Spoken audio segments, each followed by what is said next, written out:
ओम नमो भगवते वासुदेवाय। आप सभी का हमारे YouTube चैनल पर हार्दिक स्वागत है। आज बृहस्पतिवार के दिन आइए सुने बृहस्पति देव की पौराणिक कथा और विष्णु चालीसा का पाठ। बृहस्पतिवार के दिन भगवान बृहस्पति की पूजा के अनेक महत्व बताए गए हैं। इस दिन जो व्यक्ति भगवान बृहस्पति की व्रत कथा पढ़ता या सुनता है उसे सभी प्रकार के सुख प्राप्त होते हैं। इस कथा को सुनने या पढ़ने मात्र से धन और यश बढ़ता है, विद्या और पुत्र की प्राप्ति होती है, सभी रुके हुए कार्य सफल होते हैं।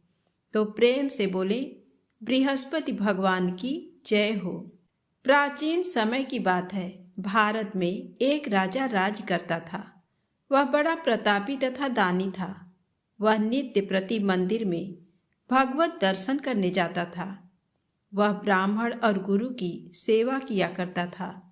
उसके द्वार कोई भी याचक निराश होकर नहीं लौटता था। वह प्रत्येक गुरुवार को व्रत रखता एवं पूजन करता था, गरीबों की सहायता करता था। परंतु ये सब बातें उसकी रानी को अच्छी नहीं लगती थी। वह न व्रत करती और न किसी को एक भी पैसा दान में देती थी। वह राजा से भी ऐसा करने को मना किया करती थी। एक समय की बात है, राजा शिकार खेलने वन को चले गए। घर पर रानी और दासी थी। उस समय गुरु बृहस्पति साधु का रूप धारण कर राजा के दरवाजे पर भिक्षा मांगने आए। साधु ने रानी से भिक्षा मांगी तो वह कहने लगी, हे साधु महाराज, मैं इस दान और पुण्य से तंग आ गई हूँ। इस कार्य के लिए तो मेरे पतिदेव ही बहुत हैं। अब आप ऐसी कृपा करें कि सारा धन नष्ट हो जाए तथा मैं आराम से रह सकूं। साधु रूपी बृहस्पति देव ने कहा, हे देवी, तुम बड़ी विचित्र हो। संतान और धन से कोई दुखी नहीं होता, इसको सभी चाहते हैं। पापी भी पुत्र और धन की इच्छा करता है। अगर तुम्हारे पास धन अधिक है तो भूखे मनुष्यों को भोजन कराओ, प्याऊ लगवाओ, ब्राह्मणों को दान दो, धर्मशालाएं बनवाओ, कुआं, तालाब, बावड़ी, बाग बगीचे आदि का निर्माण कराओ तथा निर्धनों की कुंवारी कन्याओं का विवाह कराओ, साथ ही यज्ञ आदि करो। इस प्रकार के कर्मों से आपके कुल का और आपका नाम परलोक में भी सार्थक होगा एवं तुम्हें भी स्वर्ग की प्राप्ति होगी। परंतु रानी साधु की इन बातों से खुश नहीं हुई। उसने कहा, हे साधु महाराज, मुझे ऐसे धन की आवश्यकता नहीं जिसको मैं अन्य लोगों को दान देती फिरूं तथा जिसको रखने और संभालने में ही मेरा सारा समय नष्ट हो जाए। साधु ने कहा, हे देवी, यदि तुम्हारी ऐसी ही इच्छा है तो जैसा मैं तुम्हें बताता हूँ तुम वैसा ही करना। बृहस्पतिवार के दिन घर आंगन को गोबर से लीपना, अपने केसों को पीली मिट्टी से धोना, केसों को धोते समय स्नान करना, राजा से कहना वह हजामत करवाए, भोजन में मांस मदिरा खाना, कपड़े धोबी के हाथ धुलने देना। इस प्रकार 7 बृहस्पतिवार करने से तुम्हारा सारा धन नष्ट हो जाएगा। ये कहकर साधु महाराज रूपी बृहस्पति देव अंतर ध्यान हो गए। रानी ने साधु के कहने के अनुसार 7 बृहस्पतिवार तक वैसा ही करने का विचार किया। साधु के बताए अनुसार कार्य करते हुए केवल 3 बृहस्पतिवार ही बीते थे कि उसकी समस्त धन संपत्ति नष्ट हो गई। भोजन के लिए दोनों समय परिवार तरसने लगा तथा सांसारिक भोगों से दुखी रहने लगा। तब राजा रानी से कहने लगा कि हे रानी, तुम यहाँ पर रहो, मैं दूसरे देश को जाता हूँ, क्योंकि यहाँ पर मुझे सभी मनुष्य जानते हैं, इसलिए मैं यहाँ पर कोई काम नहीं कर सकता। मैं अब परदेश जा रहा हूँ, वहाँ कोई काम धंधा करूँगा, शायद हमारे भाग्य बदल जाएं। ऐसा कहकर राजा परदेश चला गया।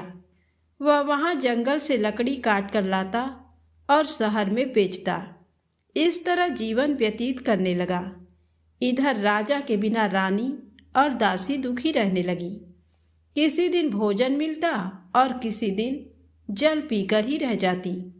एक बार जब रानी और दासी को 7 दिन तक बिना भोजन के रहना पड़ा तो रानी ने अपनी दासी से कहा, हे दासी, पास ही के नगर में मेरी बहन रहती है, वह बड़ी धनवान है, तू उसके पास जा और कुछ ले आ ताकि थोड़ी बहुत गुजर बसर हो जाए। दासी रानी की बहन के पास गई। उस दिन गुरुवार था और रानी की बहन उस समय बृहस्पतिवार व्रत की कथा सुन रही थी। दासी ने रानी की बहन को अपनी रानी का संदेश दिया, लेकिन रानी की बड़ी बहन ने कोई उत्तर नहीं दिया। जब दासी को रानी की बहन से कोई उत्तर नहीं मिला तो वह बहुत दुखी हुई और उसे क्रोध भी आया। दासी ने वापस आकर रानी को सारी बात बता दी। सुनकर रानी ने अपने भाग्य को कोसा। उधर रानी की बहन ने सोचा कि मेरी बहन की दासी आई थी, परंतु मैं उससे नहीं बोली, इससे वह बहुत दुखी हुई होगी।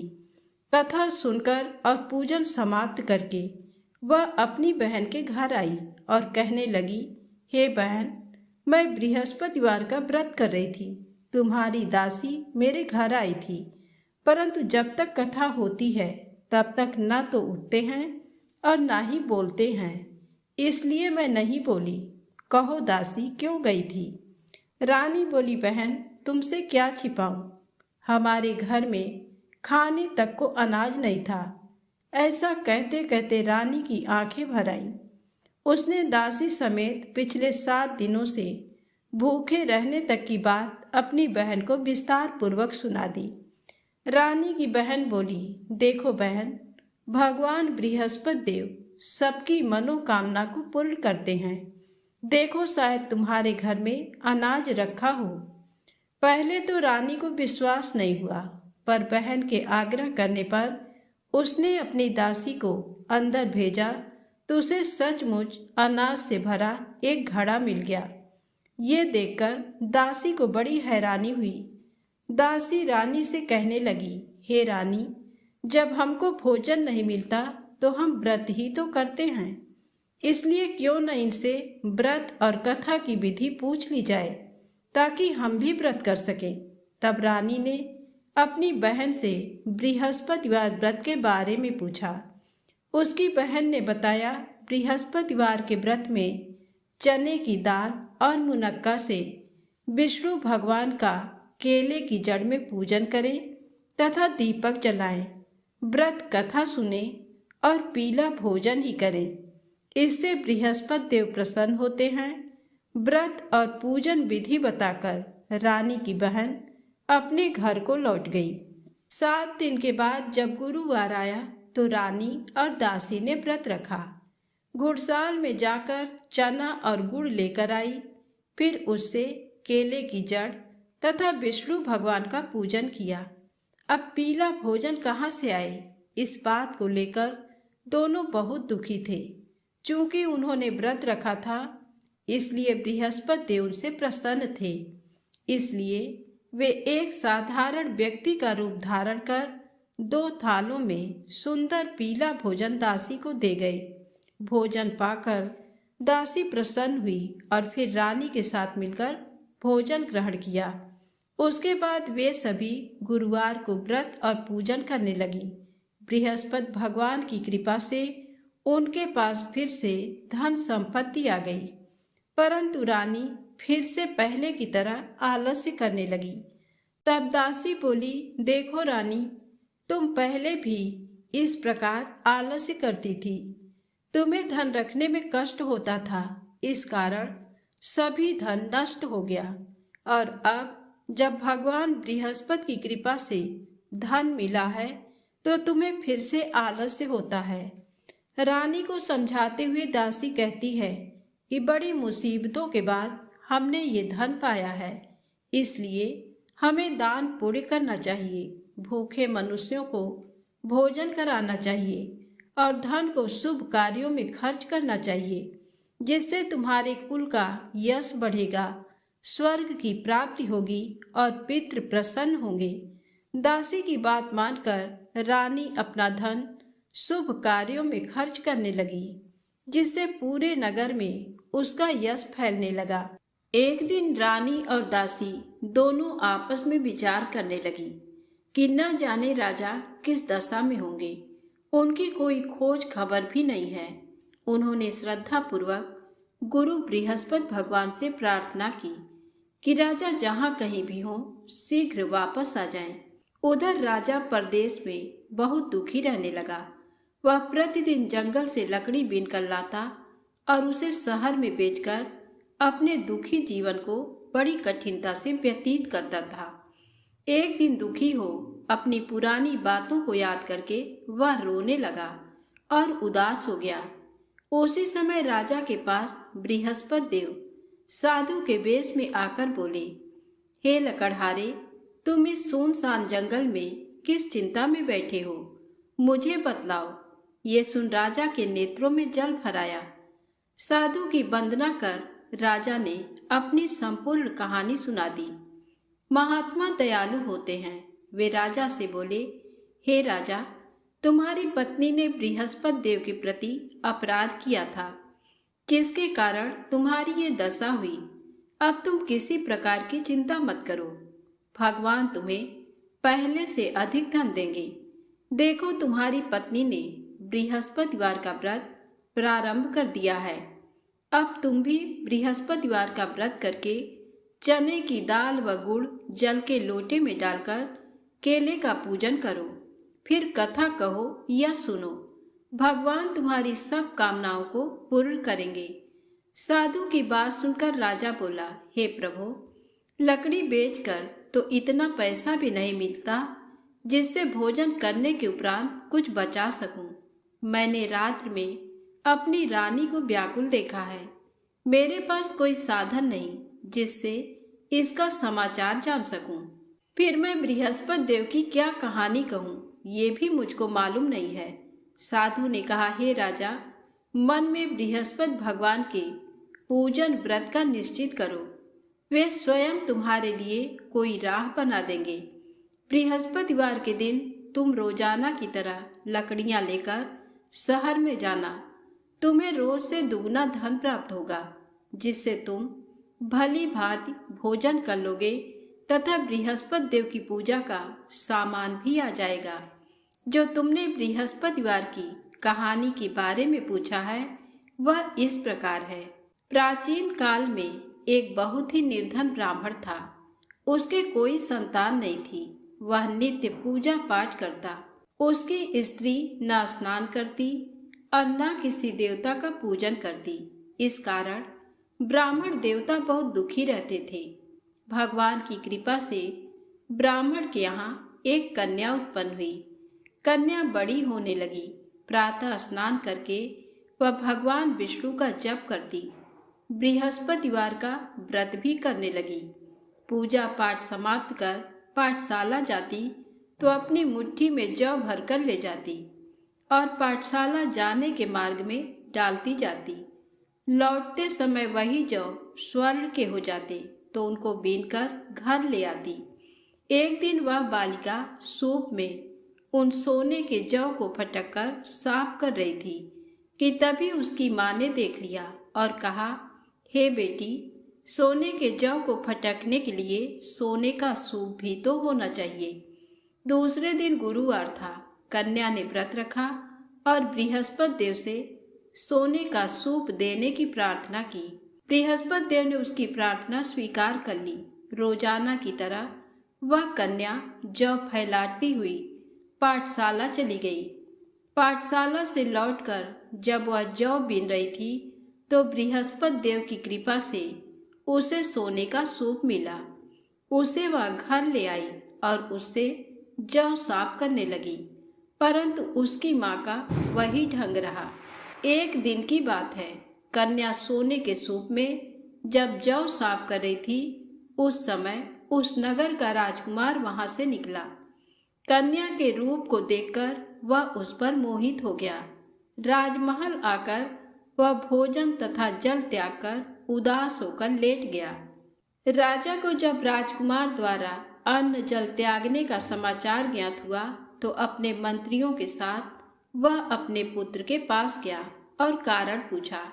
राजकुमार ने राजा को उस लड़की के घर का पता भी बता दिया।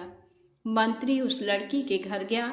मंत्री ने ब्राह्मण के समक्ष राजा की ओर से निवेदन किया।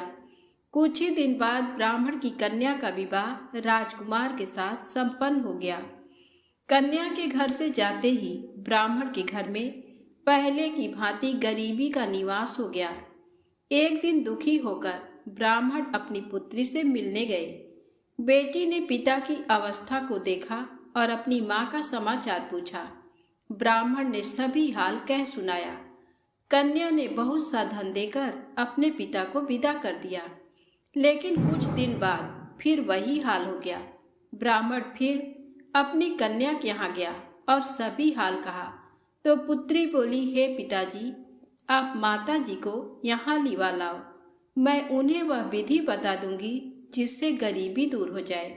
ब्राह्मण देवता अपनी स्त्री को साथ लेकर अपनी पुत्री के पास राजमहल पहुँचे तो पुत्री अपनी माँ को समझाने लगी, हे माँ, तुम प्रातःकाल स्नान आदि करके विष्णु भगवान का पूजन करो तो सब दरिद्रता दूर हो जाएगी। परंतु उसकी माँ ने उसकी एक भी बात नहीं मानी। वह प्रातःकाल उठकर अपनी पुत्री के बच्चों का बचा जूठन खा लेती थी। एक दिन उसकी पुत्री को बहुत गुस्सा आया। उसने अपनी माँ को एक कोठरी में बंद कर दिया।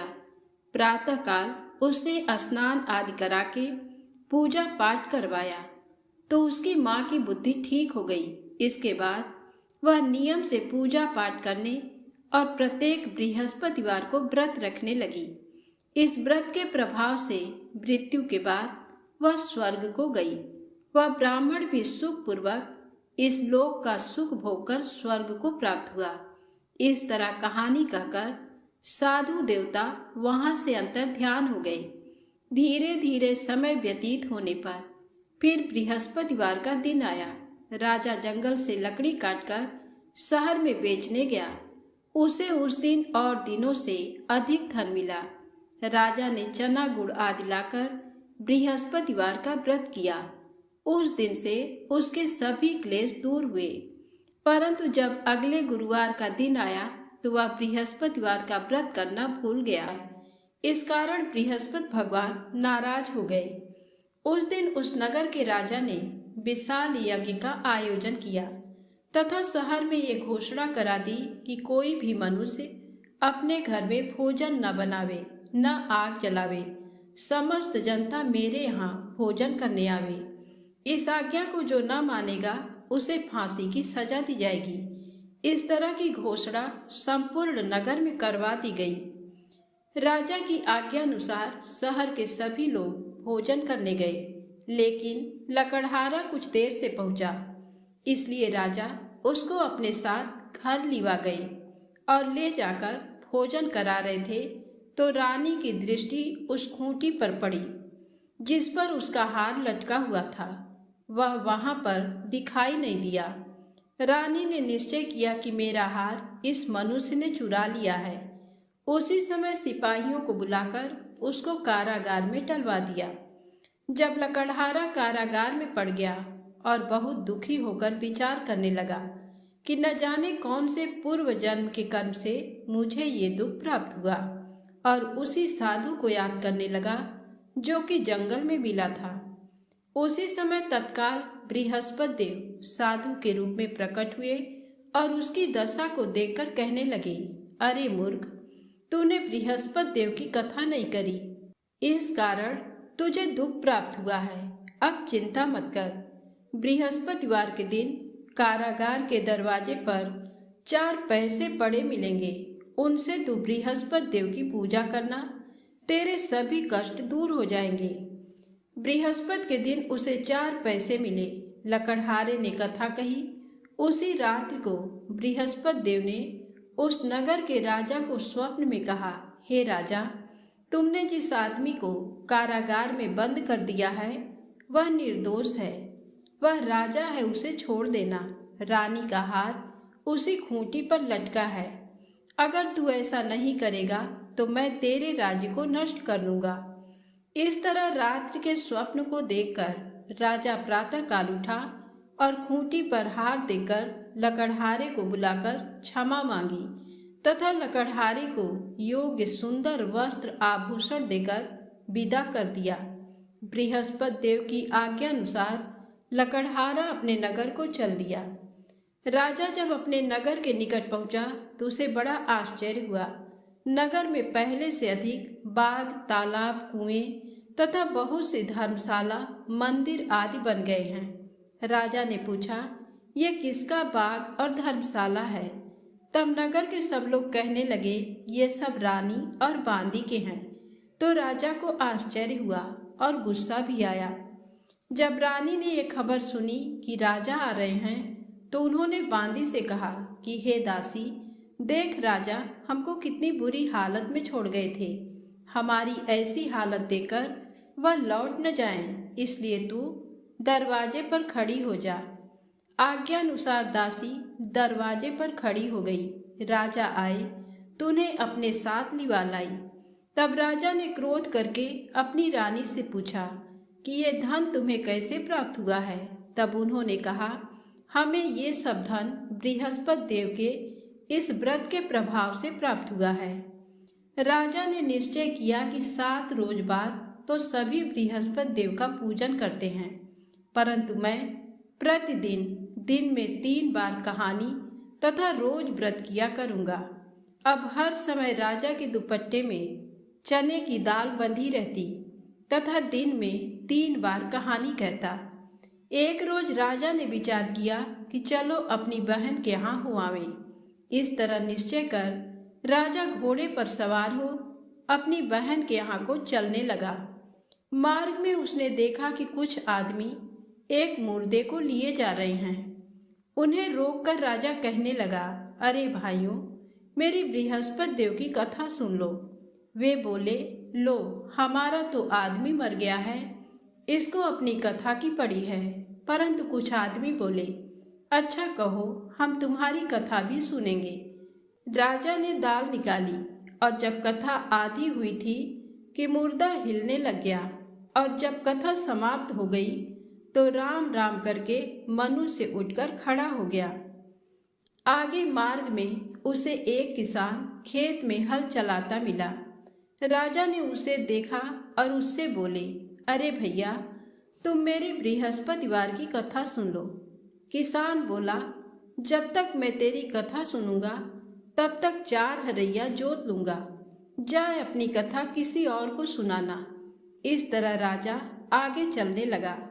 राजा के हटते ही बैल पछाड़ खाकर गिर गए तथा किसान के पेट में बड़ी जोर का दर्द होने लगा। उस समय उसकी माँ रोटी लेकर आई। उसने जब ये देखा तो अपने पुत्र से सब हाल पूछा और बेटे ने सभी हाल कह दिया। तो बुढ़िया दौड़ी दौड़ी उस घुड़सवार के पास गई और उससे बोली कि मैं तेरी कथा सुनूंगी, तू अपनी कथा मेरे खेत पर चलकर ही कहना। राजा ने बुढ़िया के खेत पर जाकर कथा कही, जिसके सुनते ही वह बैल उठ खड़े हुए तथा किसान के पेट का दर्द भी बंद हो गया। राजा अपनी बहन के घर पहुंचा।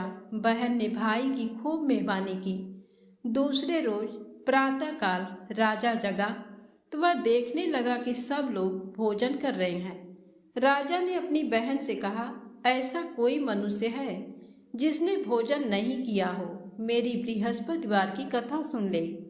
बहन बोली, हे भैया, ये देश ऐसा ही है कि पहले यहाँ लोग भोजन करते हैं, बाद में अन्य काम करते हैं।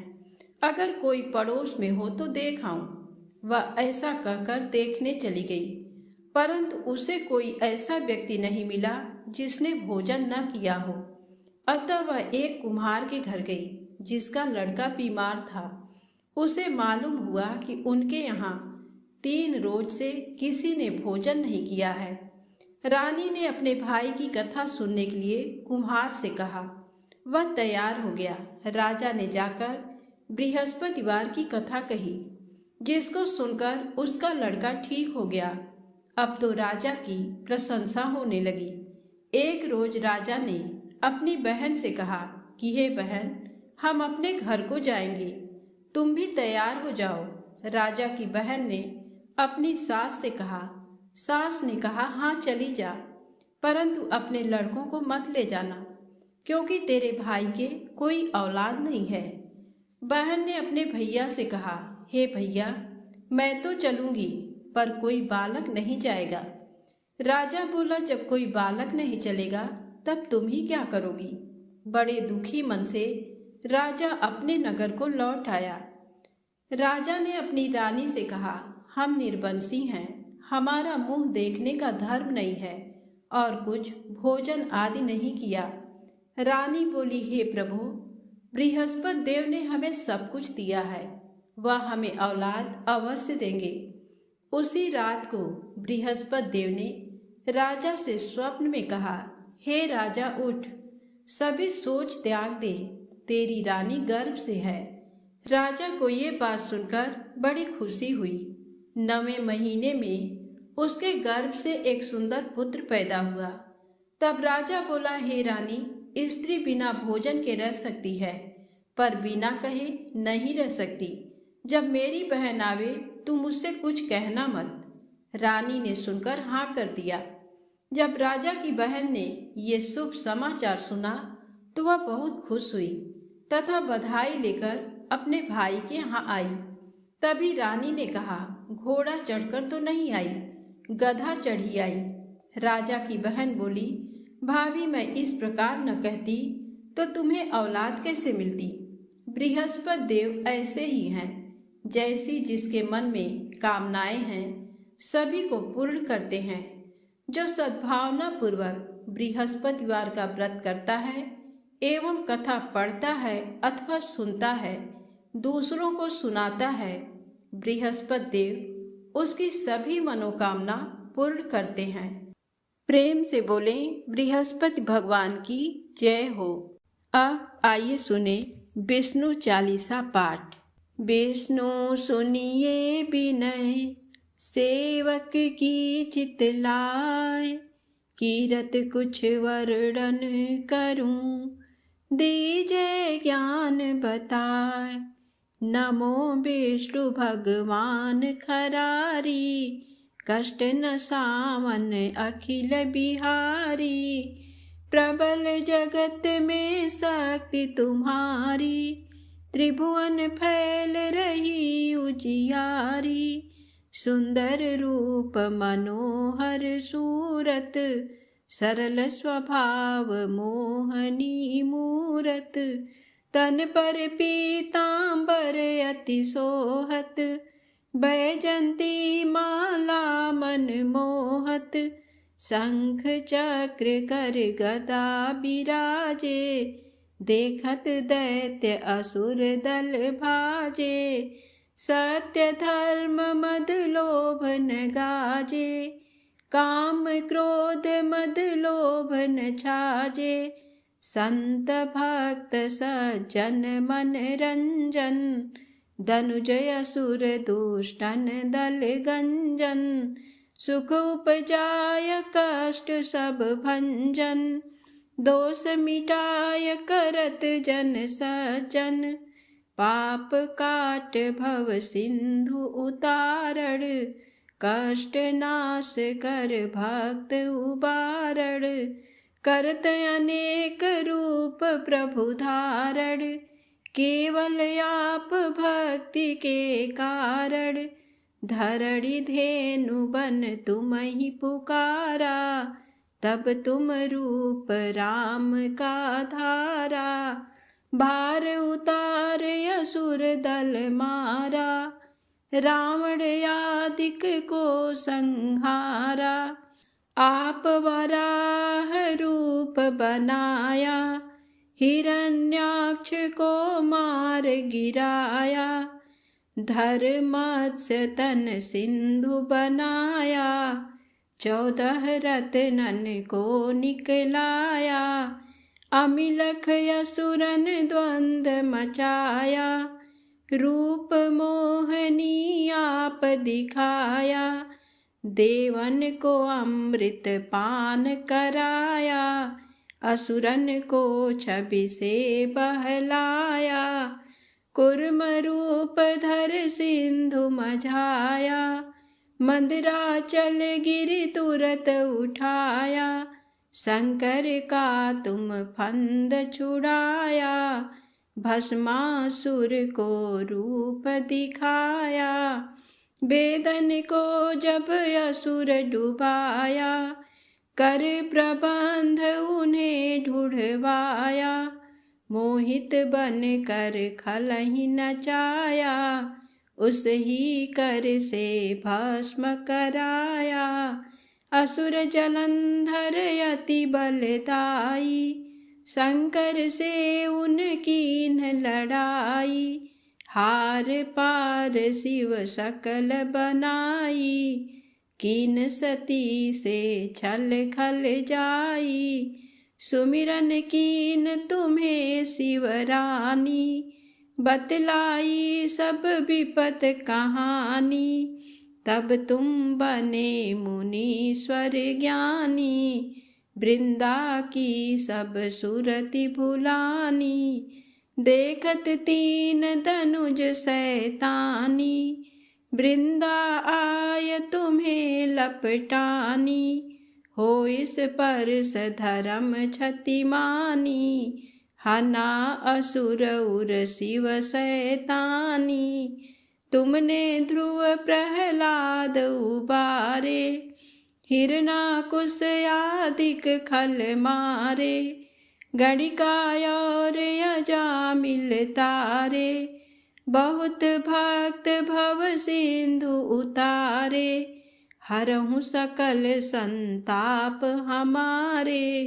कृपा करहु हरि सिर जनहारे, देखहु मैं निज दरस तुम्हारे। दीन बंधु भक्तन हितकारे, चाहत आप का सेवक दर्शन। करहु दया अपनी मधुसूदन, जानू नहीं योग्य जप पूजन।